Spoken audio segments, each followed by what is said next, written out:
തീർത്തു പറഞ്ഞു.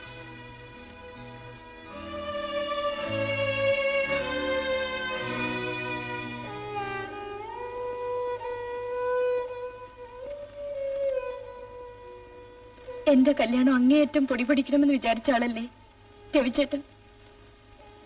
എന്നിട്ടിപ്പോൾ ആ മനുഷ്യൻ കാരണമാണ് ഈ വിവാഹം നടക്കാതെ പോയതെന്നറിഞ്ഞാൽ ആ ചേട്ടൻ എങ്ങനെ സഹിക്കും? അതും ഇല്ലാത്തൊരു കാരണം പറഞ്ഞ്.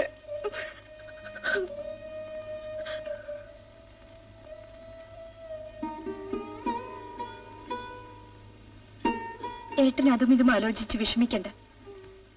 ഓഫീസിൽ പോകാൻ സമയമായില്ലേ? രവിചേട്ടൻ ഇപ്പോ കാപ്പി കുടിക്കാൻ വരും. ഏട്ടൻ ഒന്നേ എണീക്കൂ. ഇല്ല, ഞാൻ ഇന്ന് ഓഫീസിൽ പോകുന്നില്ല. ആരെയും സംശയിക്കാൻ എളുപ്പമാണ്. ഞാനും രവിചേട്ടനും തമ്മിലുള്ള ബന്ധം എന്താണെന്ന് ഏട്ടൻ അറിയാമല്ലോ. ഈ സംശയത്തിന്റെ പേരിൽ ഈ വിവാഹം വേണ്ടെന്ന് പറയുന്നെങ്കിൽ അത് പോകട്ടെ. എനിക്കിപ്പോൾ വിവാഹം വേണ്ട. ഏട്ടന് ഞാനൊരു ഭാരമാവില്ലല്ലോ. വിവാഹം മുടങ്ങിയതിന്റെ കാരണം രവിചേട്ടനെ അറിയിക്കരുത്.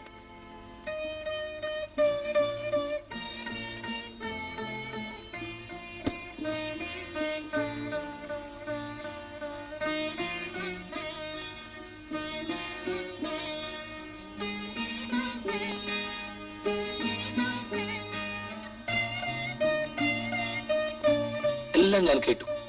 ഇനി എന്നെ തടുക്കരുത്. നിന്റെ സഹോദരിയുടെ രക്ഷയ്ക്ക് വേണ്ടി ഞാൻ ഇവിടുന്ന് പോകണം. എനിക്കൊരപേക്ഷയേ ഉള്ളൂ. നിനക്കെങ്കിലും സത്യമറിയാമല്ലോ. രവി,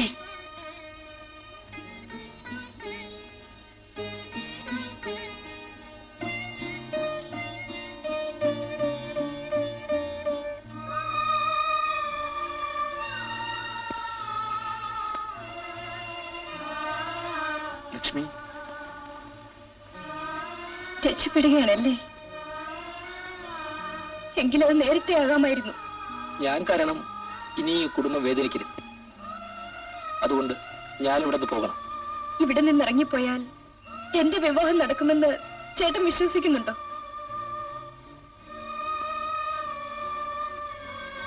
ചേട്ടന് എന്നെ സ്വീകരിച്ചുകൂടെ?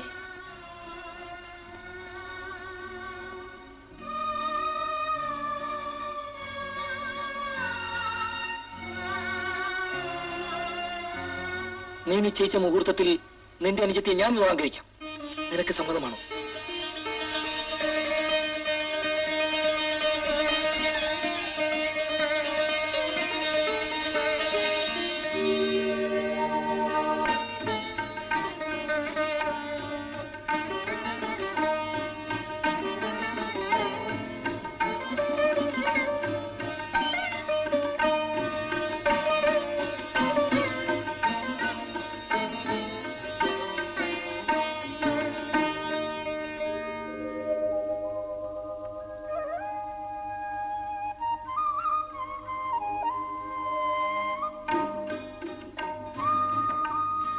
എന്താ ആലോചിക്കുന്നത്? ഈ മൂക്ക് എനിക്ക് വലിയ ഇഷ്ടമാണ്. പിന്നൊന്നും ഇഷ്ടമല്ലേ? എല്ലാം എല്ലാം.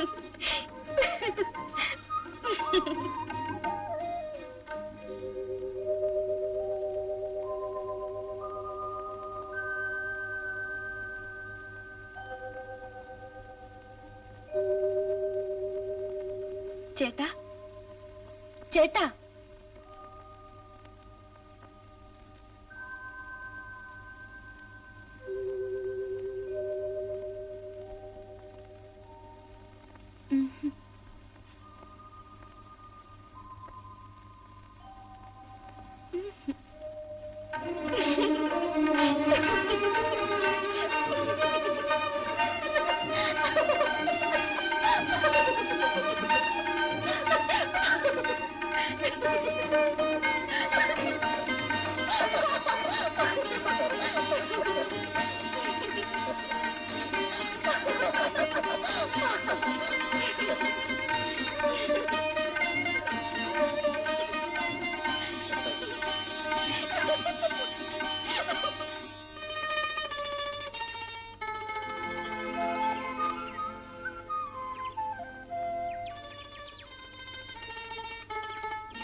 ബാലൻ നീയും തന്നെ ഒറ്റയ്ക്ക് രവി വന്നില്ലേ?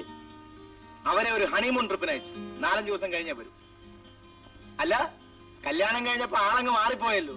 ഈ വേഷം വേണമെന്ന് ഇവക്ക് വലിയ നിർബന്ധം.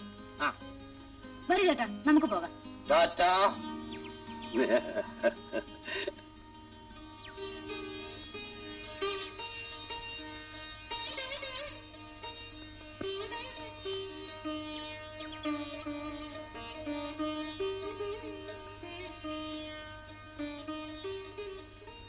രവിചേട്ടൻ ഇത് എവിടുന്ന് പഠിച്ചു? പഠിക്കാതിരിക്കാൻ പറ്റുമോ മോളെ? പെണ്ണില്ലാത്തവർക്കും ജീവിക്കണ്ടേ?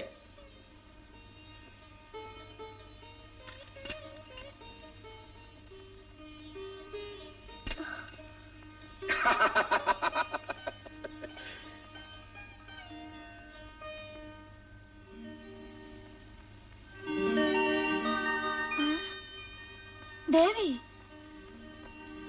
നീ എവിടെയായിരുന്നു ഇത്രയും കാലം? വരൂ വരൂ. എന്തൊക്കെയുണ്ട് വിശേഷങ്ങൾ? വിശേഷങ്ങളൊക്കെ പിന്നെ പറയാം. രവിയുടെ സുഖം തന്നെയല്ലേ?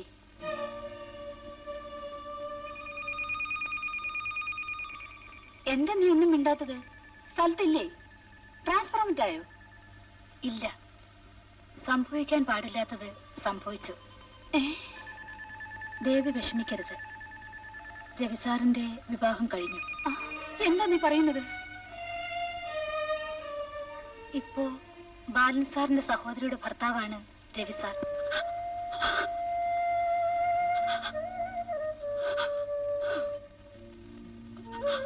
ദേവി നഷ്ടപ്പെട്ടു എന്ന് കരുതി തകർന്ന ആ മനുഷ്യന് ഒരു ജീവിതം നൽകാൻ ഈ ബന്ധത്തിന് കഴിഞ്ഞു.